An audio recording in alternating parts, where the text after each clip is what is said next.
Hello friends, आज मैं सकट चौथ, तिलकुट चौथ या संकष्टी चतुर्थी या तिल वाली चौथ से संबंधित वीडियो में लेकर के आए हूँ कि हम तिलकुट चौथ का उज्जैन या उद्यापन कैसे कर सकते हैं सरल आसान तरीके से। तिलकुट चौथ की कहानी का वीडियो चैनल पर आ चुका है, आप चैनल पर देख सकते हैं। तिलकुट चौथ के उद्यापन के लिए हमें क्या क्या सामान की आवश्यकता होगी और हम सरल तरीके से इसका उद्यापन कैसे कर सकते हैं। सबसे जो महत्वपूर्ण चीज़ है वो है तिलकुट। हमें तिलकुट लेना है, तिलकुट बना के हमें तैयार कर लेना है और उसको हमें 14 कटोरियों में रखना है। मैंने यहाँ पर डिस्पोजल लिए हैं, आप यहाँ पर कटोरी लीजिएगा। मैं एक डेमो वीडियो बना रही हूँ। आप इस तरीके से स्टील की कटोरी लीजिएगा। 14 जगह हम तिलकुट रखेंगे और साथ में हमें दक्षिणा रखनी है। दक्षिणा आप अपनी इच्छा के अनुसार, अपने सामर्थ्य के अनुसार रख सकते हैं। इसी के साथ में हमें एक साड़ी ब्लाउज चाहिएगा। ध्यान रहे साड़ी के साथ में ब्लाउज ज़रूर होना चाहिए। और हमें सुहाग का सामान लेना है।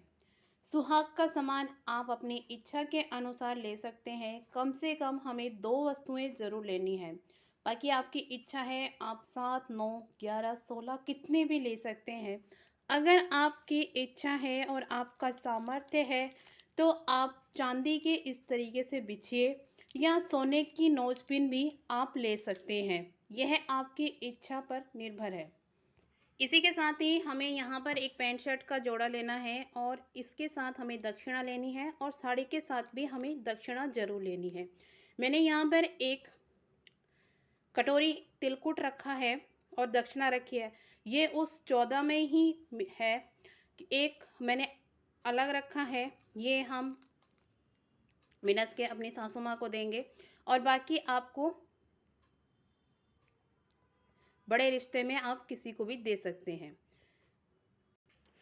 हम उद्यापन करेंगे तो हमें पहले वाले दिन ही जिन भी महिलाओं को हम खाना खिलाएंगे, यानी कि या हम जिनको भी तिलकुट का प्रसाद देना चाह रहे हैं, उनको हमें पहले वाले दिन ही बोल देना है।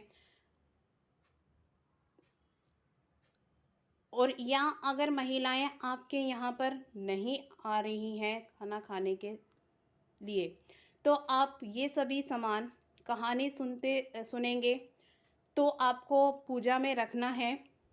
और कहानी सुनने के बाद आपको ये सामान, एक तिलकुट की कटोरी, दक्षिणा और इसी के साथ में ही आपको एक ब्लाउज पीस ले लेना है, यानी कि 13 ब्लाउज पीस और बिंदी का पत्ता और मेहंदी। 2 चीज़ें आपको सुहाग के सामान की ले लेनी है। ब्लाउज पीस, 2 चीज़ें, ये मेहंदी की जगह पे आप चूड़ी भी ले सकते हैं। 2 चीज़ें कोई भी ले लीजिए। और आप इस तरीके से जो भी मिठाई या कोई भी सूखी चीज़ हो वो आप दे सकते हैं। मैंने यहाँ पे चूरमा लिया है और गाजर का हलवा लिया है। आप इनमें से कोई भी चीज़ ले सकते हैं या कोई और भी मिठाई आप ले सकते हैं। और एक कटोरी हम तिलकुट की ज़रूर लेंगे। तो इस तरीके से हमारी एक पैकेट तैयार हो जाएगी।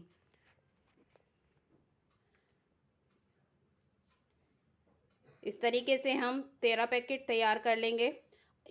ये अगर महिलाएं आपके घर पर खाना खाने के लिए नहीं आ रही तो आप इस तरीके से तैयार करके भी उनके घर पे पहुंचा सकते हैं। ये सभी सामान आपको जब आप कहानी करेंगे तो आपको पूजा में रखना है।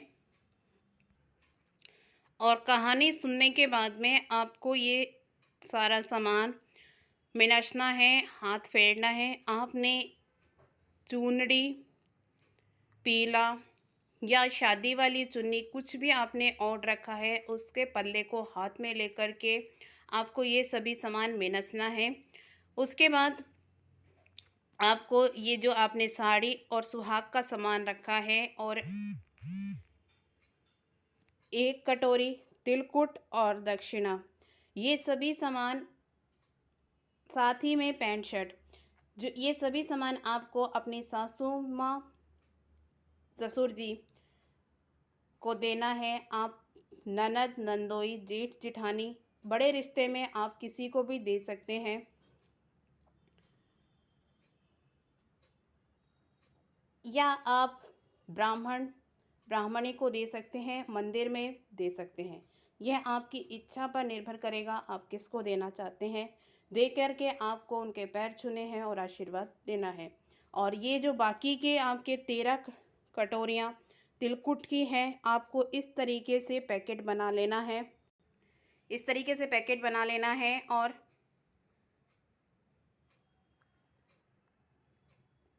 उनको दे देना है। अगर आप उनके घर पे पहुंचा रहे हैं और आप जा रहे हैं देने के लिए, तो उनके पैर छू के आशीर्वाद ले लीजिए।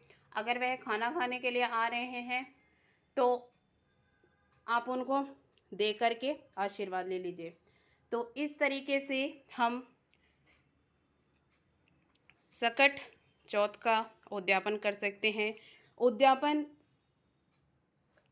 आप अपने रीति रिवाज परंपरा के अनुसार, किसी के यहाँ पर 5 साल के बाद उद्यापन किया जाता है, किसी के यहाँ पर 14 व्रत करने के बाद उद्यापन किया जाता है, यानी कि 14 साल के बाद। जिस तरीके से भी आपके रीति रिवाज परंपरा हो, आप उसके अनुसार उद्यापन कर सकते हैं।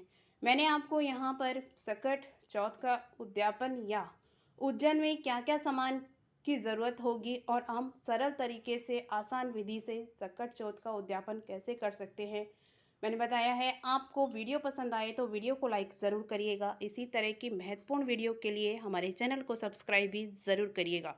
फिर मिलते हैं कोई नए वीडियो के साथ में, तब तक के लिए जय चौथ माता।